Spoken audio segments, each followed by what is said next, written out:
안녕하십니까. 살림하는 남자 김정호입니다. 공부 행복하게 하고 계시죠? 이렇게 스스로 자꾸 나 지금 잘하고 있어. 이게 별거 아닌 것 같아도요, 이 공부를 지속하게 하는 힘이 됩니다. 그러니까 자꾸 자신을 격려하고 칭찬하고, 그러면 옆에 사람은요, 당연하죠. 옆에 사람한테도 좋은 말로 격려하고 칭찬하고, 옆에 사람이 행복해지면 나도 행복해지고, 본인에 대한 격려, 옆에 있는 사람, 타인에 대한 격려, 이런 것들이 행복한 공부를 만들어주죠. 자, 우리가 이제 그 보호학 10회차에 접어들었었는데요. 이제 이 수업을 듣는 대상들을 다시 한번 밝혀볼까요? 일단은 살림기사 공부하시는 분들한테 필수일 건데, 암기할 내용이 많아서 조금 일찍 시작해 주십사. 그리고 제가 이 책에 진하게 표시된 부분, 이렇게 알로 월동하는 곤충들은 이렇게 이제 길게 이렇게 써놨지 않습니까? 그죠? 이런 문장들은 진하게 쓴 문장들은 중요하다. 이제 이렇게 보시면 되고요. 이제 나무의사 또는 이제 문화재 수리 기술자 중에서 식물보호 이 부분 공부하시는 분들은, 나무의사는 이제 수목 병리학, 이제 해충학, 수목 관리학 요 세 개가 요 산림 보호학하고 관련이 있습니다. 그러니까 짧은 내용을 많이 반복해야 외워지죠. 두꺼운 책 가지고 많이 반복하기 힘들어요. 그렇게 해서 짧은 내용을 여러 번 반복하면서 두꺼운 책 가지고 보완하는 형태로 보시면 훨씬 좋으실 거예요. 문화재수리 기술자 식물보호 공부하시는 분들은 이제 공부 내용이 약간 다르죠. 수목관리학에서 병리학, 해충학, 관리학 이런 것들을 뭐 다 포함해서 하니까 주관식 용으로 공부하셔야 돼요. 주관식 용으로 공부하실 때는 통째로 한 챕터 한 챕터 또는 그 해충 강론, 병리학 강론, 그러니까 병 강론, 해충 강론이 되게 중요한데, 이것들은 우리가 어떻게 보면 객관식처럼 디테일하고 세부적인 내용들을 다 다루기에는 어렵죠. 그렇게 하면 우리가 분량이 너무 많아져요. 대략 병 하나당 우리 그 한 페이지 정도, 우리 그 22줄짜리 그 문화재수리 기술자 답안지, 주관식 답안지에 대략 한 페이지 정도로 주제별로 한 페이지 정도 정리하시면 아마 공부가 잘 될 겁니다. 주관식하고 객관식은 공부를 준비하는 요령이 약간 다르죠. 제가 살림 기사책이 다 끝난 후에는 뭐 그런 것들도 검토해 볼 수 있을 것 같아요. 자, 알로 월동하는 곤충들은 월동 기간이 대체로 깁니다. 왜냐하면 그 알에서 또 다시 깨어나서 애벌레가 되고 뭐 이렇게 이제 적살 온도가 어느 정도 필요하기 때문에 알에서 깨어나는데 약간 그렇고요. 그 다음에 여기 송충이가 뭐죠? 솔라방의 애벌레. 솔라방의 애벌레가 언제쯤 그 월동하러 들어가요? 사령충. 그 사령충에서 오령충 사이에 들어가게 되는데, 지피 물에서 월동한다. 소나무 좀 이런 것들은 작죠. 성충 자체가 작아요. 성충 자체가 작은 애들은 좁은 틈에서 얼지 않게만 잘 버티면 되거든요. 그런 종류들. 그래서 이제 해충별로 이제 기계적 방제, 이제 포살, 경운, 유살, 차단 이런 기계적 방제를 하게 되는데, 잠복소를 만드는 게 솔라방, 미국 흰불나방. 자, 그러면 솔라방이라는 게 송충이가 이제 애벌레죠. 미국 흰불나방은 번데기 시기를 2번 거친단 말이에요. 자, 그러면 언제쯤 가나요? 자, 이제 그런 시기를 봐야 되죠. 그래서 이 잠복수는 1회차, 그러니까 1화기보다는 2화기에 유용하고요. 자, 물리적 방제에는 온도, 습도 처리, 그다음 화학적 방제, 접촉성, 침투성, 살비제 이런 것들이 있는데, 그 보호학 그 지문에서 이 침투성 살충제, 자, 여기에 대해서 이제 가끔 우리가 수간 주사하는 거랑 약간 차이가 있죠, 그죠? 그리고 이제 식이업성이나 이런 것들하고 차이가 있는데, 나무에 침투를 시켜서 이제 이 나무를 먹게 되면, 대부분 이 침투성들은요, 이제 식엽성 또는 흡즙성의 이제 그 그러니까 적용성이 있습니다. 그래서 여기에 대한 지문이 이제 종종 나오고요. 침투성이 뭐야? 네, 헷갈리기 쉬워서 이 명칭 자체가 생물학적 방제에 이제 기생봉, 포식충, 이제 병원물 뭐 이런 것들을 이용하는데 여기 그 기생봉을 이용하는 게 기사든 아니면 나무의사든 솔리폭파리의 기생봉이 솔리폭파리 먹존벌, 혹파리사리 먹존벌, 이게 지금 목존벌이라고 되어 있는데 이거 못합니다. 이해를 좀 하고 봐주세요. 먹존벌 타이프 막 치다 보면 먹존벌, 목존벌 못 골라냈네요. 한 두세 번 이렇게 계속 이렇게 교정을 보고 출판사 쪽에서 봤는데 혹파리 등불 먹존벌 등을 사육해서 이제 방사하는데 솔리폭파리 목존벌, 혹파리사리 먹존벌, 혹파리에서 사는 애들이에요. 그다음 혹파리 등불 먹존벌 이제 이거 이제 먹존벌의 모양에 이제 그 등에 이제 뿔같이 생긴 것이 있다고 이제 이렇게 붙인 건데 자, 이거 이름 가지고 내면 참 헷갈리죠, 그죠? 이런 문제들은 글쎄요, 이제 우리가 뭐 병을 치료하고 해충을 치료하는 방제하는 데 있어서 물론 이런 이름들이 좀 그렇게 중요하진 않죠. 그렇다 보면 이제 이런 거죠. 출제를 위한 출제? 이게 떨어뜨리기 위한 문제? 가끔 있어요. 근데 출제자님들이 조금 생각을 바꾸기를 바라긴 하지만 이런 문제들은 조금 그렇습니다. 원리 아니면 큰 테두리 이런 거에서 출제를 해주셨으면 좋을 것 같아요. 그 다음에 이제 병원물에 이제 BT균이나 이제 백강균 이런 것들이 있고요. 임업적 방제에는 이제 산림 구성, 밀도 조절, 위생관벌, 품종 선택, 내충성 품종 이런 것들이 있는데 밤나무 혹벌에 대한 이제 내충성 품종 이런 것들이 있는데 사실 벌레에 대한 내충성 품종은 사실 좀 만들기도 힘들고 적용성을 얻기도 사실 좀 힘들어요. 그래서 이제 몇 가지 종류밖에 나와 있지 않죠. 산림 해충의 피해는 종자나 과실을 가해하는 해충 요거 잘 보세요. 복숭아 명나방 밤바구미 밤을 해치죠. 자 근데 복숭아 명나방이 밤나무하고 밤의 종실하고 관련이 있나요? 안 보이죠. 그러니까 요 복숭아 명나방 요거 좀 날개가 이제 밝은색 나방인데 이제 보통 나방이 가루가 이렇게 묻어서 이제 뭐 투명하다기보다 반투명하잖아요. 근데 명나방 종류들은 날개가 잠자리 날개처럼 이렇게 비치도록 이렇게 보이는 공통점이 있더라고요. 근데 그런 그 공통점들을 자꾸 이렇게 사진을 보고 이렇게 보다 보면 구분을 하실 수가 있어요. 나무의사 시험에서는 아마 이 종류들을 나중에 실기해서 이제 나무도 이렇게 슬라이드 넘겨서 보호학 식물 보호 그 기사에서 하듯이 이제 그렇게 하는데 슬라이드로 많이 보시고 반복하면 나무도요. 보통 현장에서 봐야 된다고 하지만 그 특징적인 부분들을 슬라이드로 반복해서 계속 보여주고 산에 가시잖아요. 보여요. 참 되게 신기하죠. 네, 그 반복 학습이 그만큼 중요한가 봐요. 자, 새순을 밤나무 혹벌 여기 뭐가 빠졌어요? 밤나무 순 혹벌 이게 오타가 아니고요. 밤나무 혹벌이라고 되어 있는 밤나무 순 혹벌이라고도 불러요. 아카시아 진딧물, 느티나무 벼룩바구미 이런 것들은 눈과 새순을 가해야 하고요.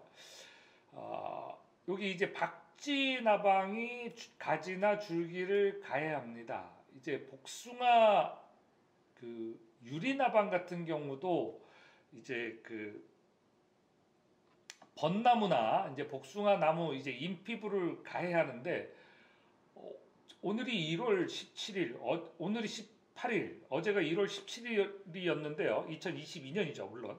이게 언제까지 나올지 모르겠지만 유튜브에 봄인데 벌써 그 이렇게 그 부산에서는 이 그 벚나무에서 이 즙액이 이렇게 뽀글뽀글 빠져나오더라고요. 그러니까 가지 밑에 이제 가해에서 빠져나오는 게 뭐가 있어요?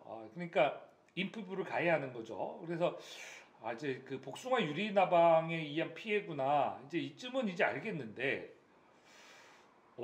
그 어쨌든 어제 사진 보내주신 분이 그거를 이렇게 보여주는데, 여기는 봄이 되게 빨리 오네. 이제 그런 생각이 들었습니다. 덜 추우니까 그럴 수도 있습니다. 그다음에 충형을 형성하는 해충 여기 보시면 도토리 거위벌레 요거는 이제 1년에 1회, 1년에 2회 발생하는 거 이렇게 표시를 해놨는데요. 자, 소랄랑 명나방하고 복숭아 명나방은 1년에 2회 발생하는 종실가해해충이고요. 1년에 1회 발생하는 종실가해해충입니다. 그 다음에 1년에 2회 발생하는 잎을 가해하는 해충, 미국 흰불나방 되게 중요해요. 계속 반복해서 나오니까. 너무 중요하니까 밑줄을 쫙 안 해놨죠. 이런 것들은 반드시 외워야 되고요. 3년에 1년에 3회 뭐 이런 낙엽송 잎벌 같은 경우는 먹이만 있으면 계속 이제 번식한다는 얘기죠. 낙엽송 잎이 말랑말랑하죠. 그러니까 낙엽송 잎벌은 이제 발생 횟수가 많은 거죠. 소랄락 명나방, 복숭아 명나방 이런 것들도 조건만 되면 이제 여러 번 이제 여기 1년에 2회, 1년에 3회 이렇게 조건 되면 더 많이 발생한다는 얘기예요. 2년에 1회 발생하는 거, 반바구미 이런 것들이 있는데 시험상으로는 지금 여기 1년에 2회 이 정도가 되게 중요합니다. 예찰이라는 것은 이제 분포 상황, 밀도 이런 것들이 이제 피해를 언제쯤 줄 것인가 이런 것들을 조사하는 건데요. 이렇게 이제 조사하는 방법 중에서는 이제 항공조사, 축차조사 이런 것들이 있는데 축차조사는 밀도 분포 이런 것보다는 방제 방법을 결정하기 위해서 하는 거고요. 경제적 피해 수준, 경제적 가해 수준, 경제적 피해 허용 수준.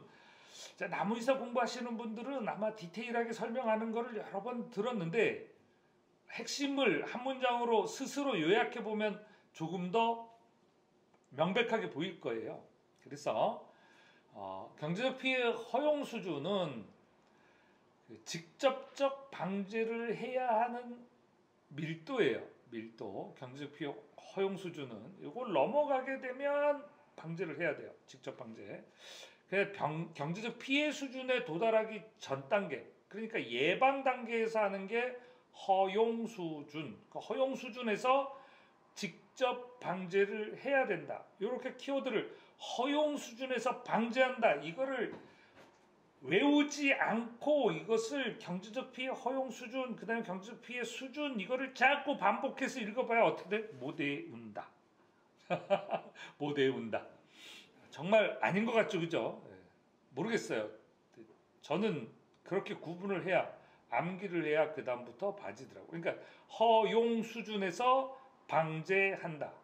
피해 수준, 경제적 가해 수준보다 낮은 단계에서 해야 된다. 그때가 조금 시간적 여유가 있기 때문에 그렇게 한다. 그래서 경제적 가해 수준과 경제적 피해 수준은 같은 말이다. 가해 수준과 피해 수준은 같은 말이고, 이때 이제 피해가 되기 전에 방제를 하는 걸 뭐라고 한다? 허용 수준이라고 한다. 나무이사 객관식 문제 풀어야 되는 분들은 별 5개고요. 예, 뭐 산림 기사 시험 보실 분한테는 이따금가다 나오는데 이 지문 자체가 정답을 결정하는 맞는다 아닌다 이렇게 결정적 키워드 문장으로 나오진 않더라고요. 그리고 흡집성 해충, 이제는 이제 해충 이제 강론입니다. 근데 솔껍질 깍지벌레는 암컷과 수컷의 생활사가 다르다.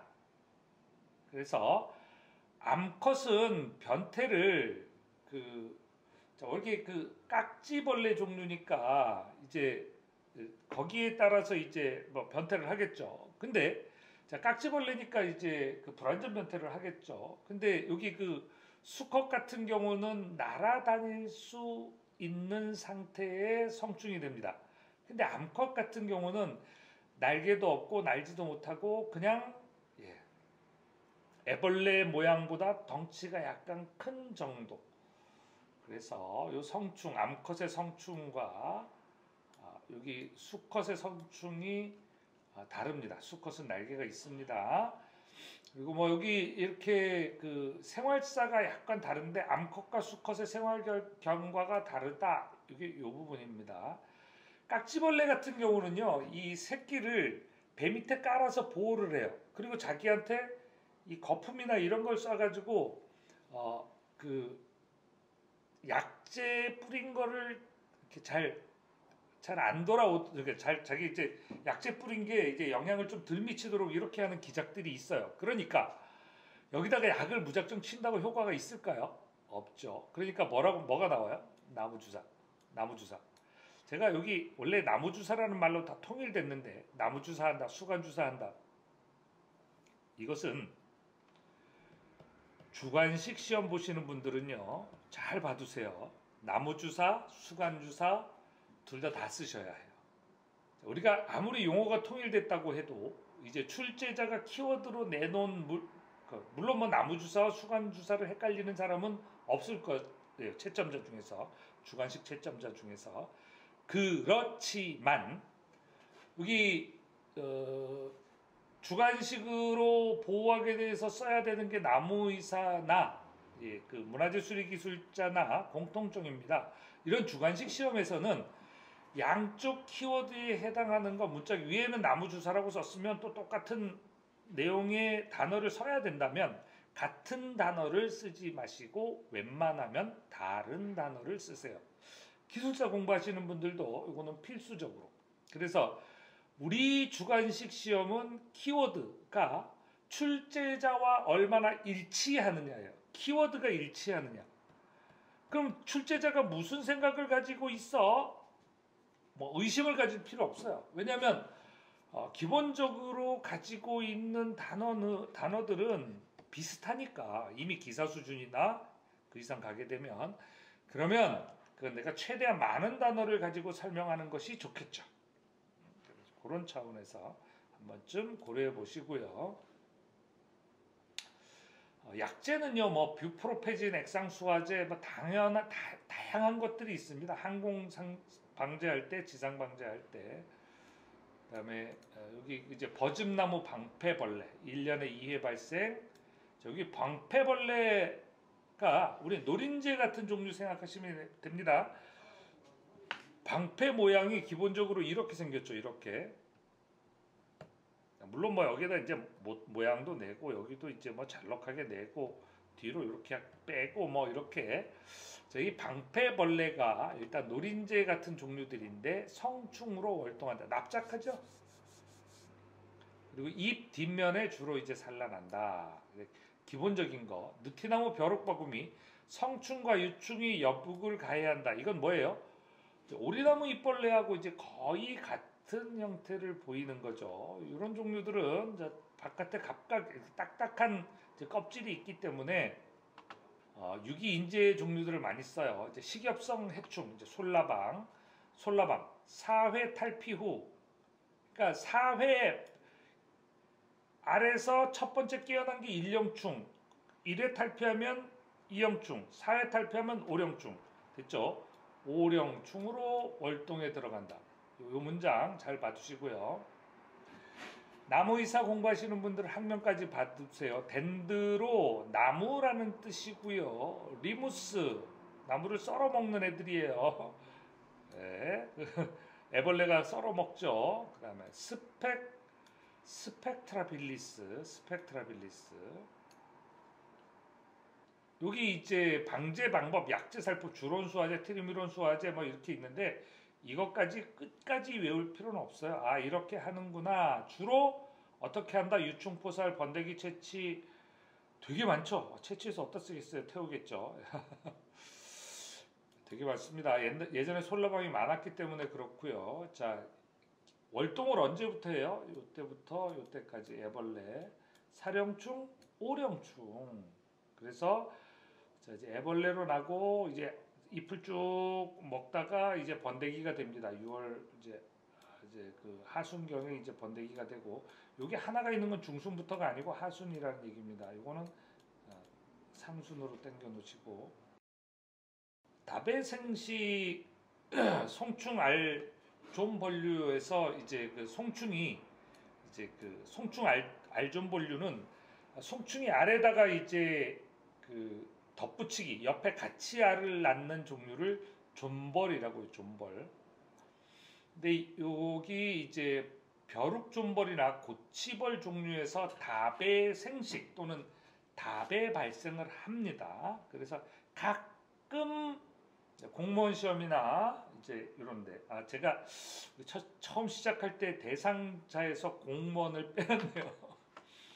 그러니까 공무원은 조리막에서 이제 이 부분이 나옵니다.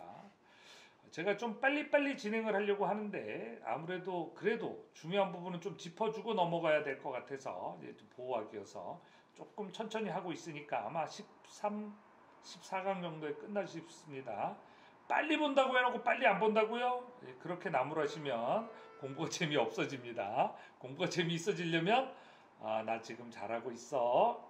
에이 빨리 끝낸다면서 더 많이 하네. 고맙네. 이렇게 생각하세요. 자, 감사합니다. 수고하셨습니다.